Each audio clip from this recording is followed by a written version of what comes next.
सुखदेव जी महाराज आज अपने पिता यानी कि शिष्य हो जाते हैं किसके? महर्षि वेद व्यास जी।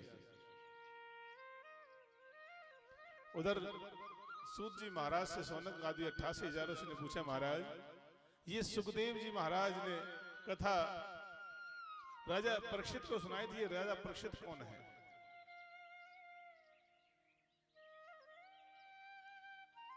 तो सूत जी महाराज बोले, भैया मैं आपको बताता हूं।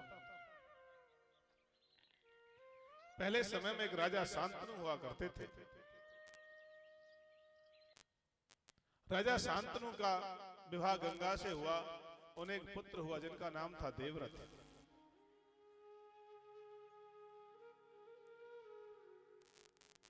गंगा से उन्हें एक पुत्र हुआ जिनका नाम था देवव्रत। उनका दूसरा विवाह सत्यवती से हुआ, जिन्हें 2 पुत्र हुए, चिंद्रागंध और विचित्रवीर। माता सत्यवती के पिता ने ये वरदान मांगा था कि आप मेरी जो पुत्री से आपको संतान होंगी उन्हीं को आप राजा बनाएंगे, अपने बड़े पुत्र देवव्रत को नहीं।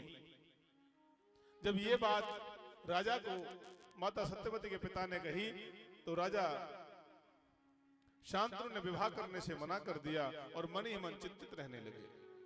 एक दिन ये बात उनके गंगा पुत्र देवव्रत को पता चली कि मेरे पिता चिंतित रहते हैं। वजह है माता सत्यवती कि उनके पिता ने शर्त रखी है कि उनसे जो पुत्र पैदा होंगे वही इस देश के राजा बनेंगे। लेकिन महाराज शांतनु चाहते थे कि उनका पुत्र जो गंगा से पैदा हुआ है देवव्रत राजा बने। लेकिन पिता की चिंता को दूर करने के लिए देवव्रत ने प्रतिज्ञा ली, और क्या? महाराज आप विवाह करिए और मैं कभी भी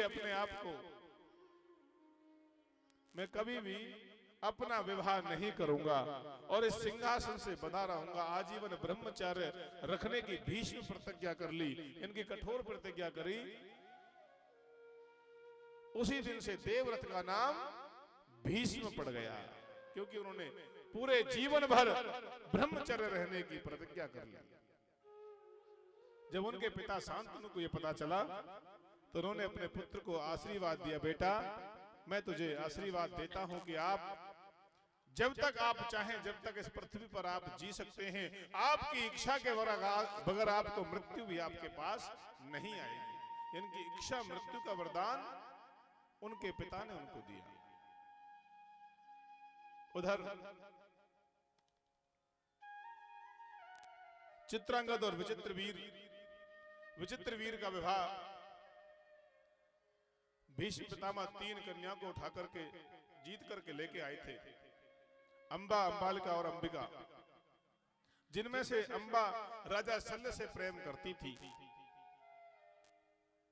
उनको वापस भेज दिया गया और अंबालिका और अंबिका का विवाह विचित्रवीर से हो गया। एक युद्ध में दोनों मारे गए और वो निसंतान हो गए। अब किसी को संतान नहीं थी तो माता सत्यवती ने कहा, बेटा आप विवाह कर लीजिए। किससे? भीष्म से। भीष्म ने मना कर दिया, नहीं मैया मैंने तो भीष्म प्रतिज्ञा ली है, मैंने प्रतिज्ञा ली है इसीलिए मेरा नाम भीष्म है कि मैंने आजीवन ब्रह्मचर्य रहने की प्रतिज्ञा ली है। आज भगवान वेद व्यास को बुलाया जाता है। जब भगवान वेद व्यास आए और अंबिका उनके सामने आशीर्वाद के लिए गई तो उन्होंने डर के मारे अपनी आंखें बंद कर ली। तो उनको धृतराष्ट्र पैदा हुए, यानी अंधा पुत्र पैदा हुआ। और अंबिका जो डर से कांप गई थी तो उनको पीलिया से रोग पीड़ित पुत्र पैदा हुआ जिसका नाम पांडु रखा गया। दासी जब आशीर्वाद लेने की गई तो उन्हें विदुर जैसा पुत्र पैदा हुआ, बुद्धिमान पुत्र पैदा हुआ। पांडु का विवाह कुंती से हुआ। कुंती राजा भोज के यहां रहती थी। पहले उनका नाम प्रथा था, वास्तविक नाम कुंती का प्रथा था। और कुंती पहले राजा भोज के यहाँ रहती थी, उन्हें इसलिए उनका नाम कुंती रखा गया। उनका विवाह पांडु के साथ हुआ। उनका दूसरा विवाह माद्री के साथ हुआ।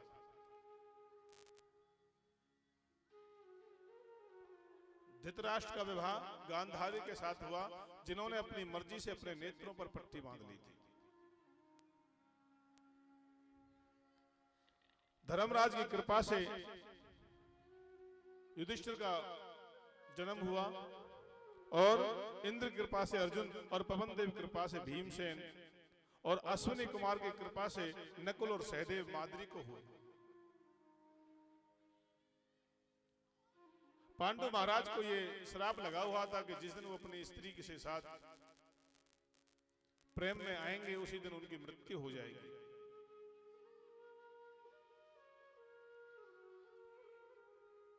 उनके कारण एक दिन माद्री के साथ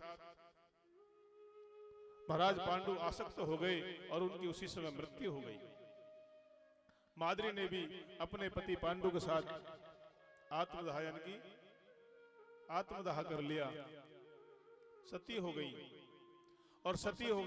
और अपने बड़ी बहन यानी कि अपनी जेठानी कुंती से कहा, दीदी आपकी मेरे दोनों पुत्र अब आपके हवाले हैं। इस तरह कुंती के 5 पुत्र माने गए, पांडु के 5 पुत्र माने गए। भीम, अर्जुन, नकुल, सहदेव, युधिष्ठिर, सबसे बड़े युधिष्ठिर, भीम, अर्जुन, नकुल और सहदेव। उधर गांधारी को 100 पुत्र हुए, सबसे बड़े थे दुर्योधन।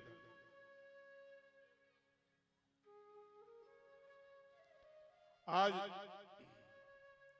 महाभारत यहां से शुरू होती है। युद्ध हुआ किस वजह से कि देश का राजा कौन बने, क्यों बड़े थे धृतराष्ट्र और छोटे थे पांडु।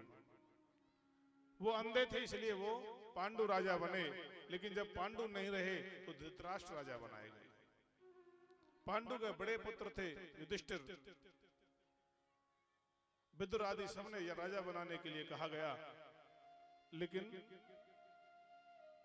उनके मामा सुकनी वहां रहते थे, जो अपनी बहन के गांधारी के भ्राता से सुकनी गांधार नरेश के। इसी प्रकार युद्ध होता रहा और आज युद्ध तक बात आ गई। लक्षागृह आदि वन में 14 वर्ष 12 वर्ष वन के लिए एक वर्ष अज्ञात वर्ष ऐसे काट के पांडव 12 वर्ष वन में और एक वर्ष अज्ञातवास में रहे।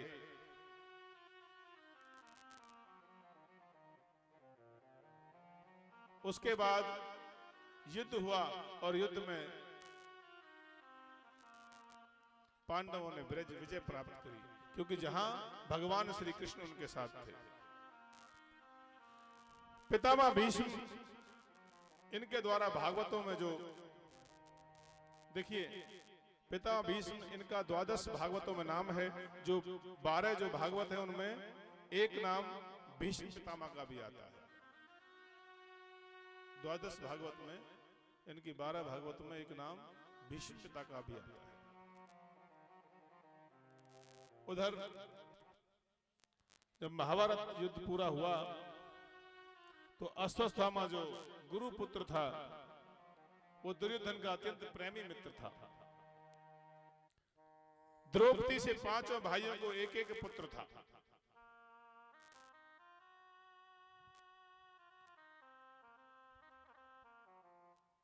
उन्होंने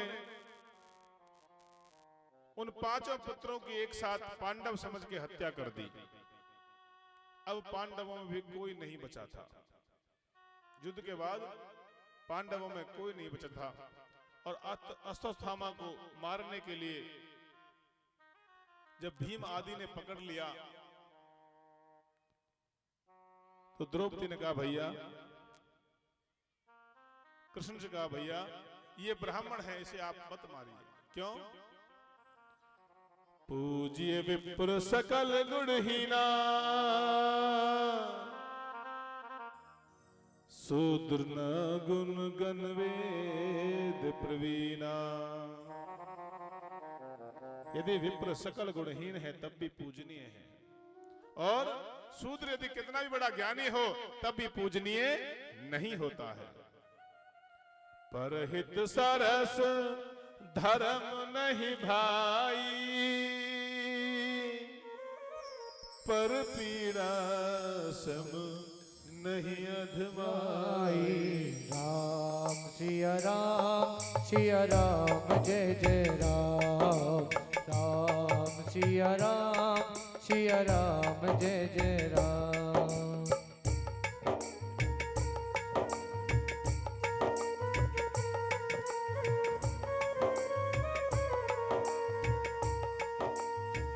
कर्म प्रधान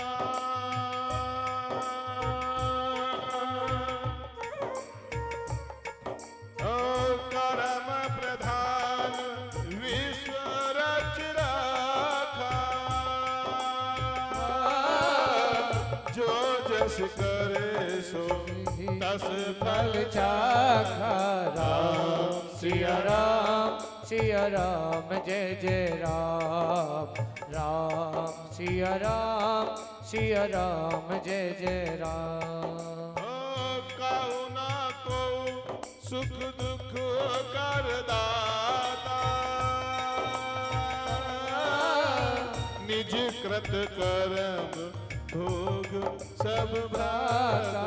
राम सिया राम जय जय राम।